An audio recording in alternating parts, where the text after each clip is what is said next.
Veg non veg fast food royal Zayka restaurant railway station entry gate number 2 के सामने संतोष नगर तोपदड़ा अजमेर। हमारे यहाँ पर veg non veg fast food स्वादिष्ट जायकेदार भोजन की व्यवस्था उपलब्ध है। एक बार अवश्य स्वाद का जायका लीजिए। हमारे यहाँ पर जोमेटो के द्वारा होम डिलीवरी सुविधाएं भी उपलब्ध है। Mobile number 9829463728, 9460134255, 9414003783।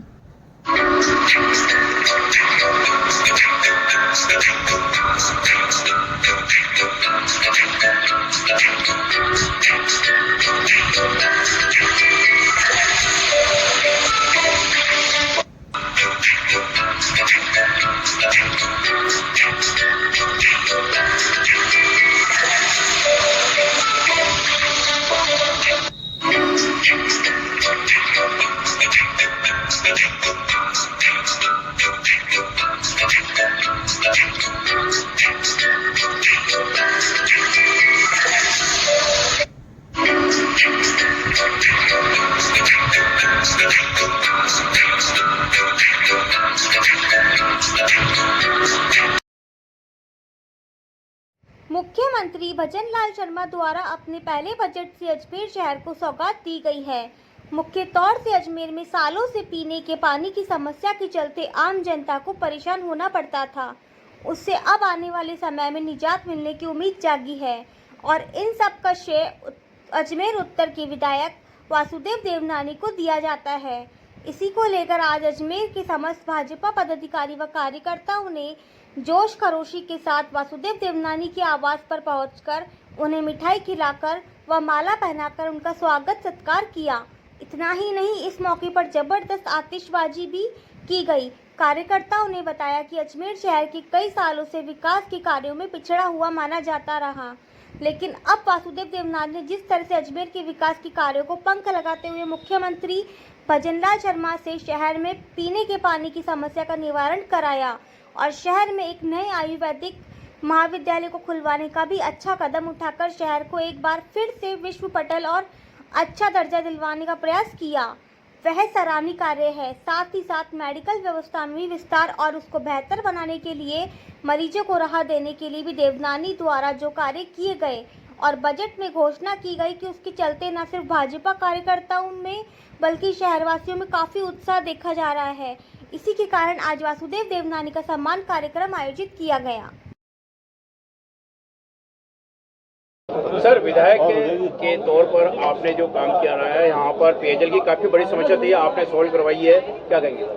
इस बजट में माननीय मुख्यमंत्री जी ने जिस प्रकार की उदारता के साथ अजमेर को नई नई सौगातें दी हैं और मेरे आग्रह पर जो यहाँ के मूलतः पानी की समस्या थी उसके समाधान के लिए उन्होंने दिल खोल करके पैसा दिया। यहाँ तक कि मोर सागर में जो घालंग पुष्कर में है, लेकिन वहाँ जो पानी बीसलपुर से आएगा, लगभग 2 साल का पानी स्टोरेज होगा, उससे भी अजमेर को बहुत बड़ी राहत मिलेगी। और एक पानी जो SR7 से आता था वो अब यहाँ पर अपने विवेकानंद पार्क के पास में जो ज़मीन है वहाँ एक नया अपने रिजर्वायर बनेगा, जिससे जो टेल एंड कहलाता था वहाँ पानी उपलब्ध होगा। और इस तरह मैं समझता हूँ पानी के लिए जो हमारी पहल फाईसागर से हुई थी वह अब अपना रूप आगे ग्रहण करती जा रही है। वो लगता है कि अजमेर उत्तर की या अजमेर शहर की जो पानी की समस्या वर्षों से थी, वो लगता है कि आगामी कुछ समय में इस पानी की समस्या का समाधान हो पाएगा। अजमेर शैक्षिक नगरी कहलाता रहा है, लेकिन बीच के कालखंड में एक महिला इंजीनियरिंग कॉलेज ज़रूर हम लोग ला पाए थे, लेकिन 37 वर्षों के बाद जिस प्रकार से नया विश्वविद्यालय, वह भी हमारे भारतीयता के आधार पर योग, आयुर्वेद और प्राकृतिक चिकित्सा की जो घोषणा हुई है, उससे यहाँ का लाभ होगा, शहर का नाम भी ऊंचा होगा। और इंजीनियरिंग की दृष्टि से मैं समझता हूँ वो IRC जो बना है उससे टेक्निकल की दृष्टि से भी ये एक अच्छा बनेगा। मैं सोचता हूँ कि ये लगातार जो सौगातें मिली हैं, और आज तक अजमेर के पेशेंट, इन संभाग के पेशेंट सबको जयपुर जाना पड़ता था। अब वो जयपुर न जा कर के सुपर स्पेशलिटी ब्लॉक को भी अजमेर की स्वीकृति मिली है। मुझे लगता है बड़ी चार है, साथ में स्पोर्ट्स कॉलेज भी मिला है, और नई नई सड़कों के तो जाल 30 करोड़ रुपए दोनों को विधानसभाओं को मिला करके जो मिला है, मुझे लगता है ऐसी कोई सड़क शायद नहीं बचेगी जिसका कहीं हम ठीक कर सकेंगे। और हम सबको ठीक करा के जनता को राहत देने का जो माननीय मुख्यमंत्री का सपना है वो हम सब मिलकर के साकार करेंगे। मेरे इस नई दायित्व के साथ जितनी भी अजमेर की बातें थीं उसको प्रारंभ किया। मैं समझता हूं पहला बजट है, और आगे भी जो कुछ बातें रह गई हैं वह भी अजमेर को मिलती रहेंगी।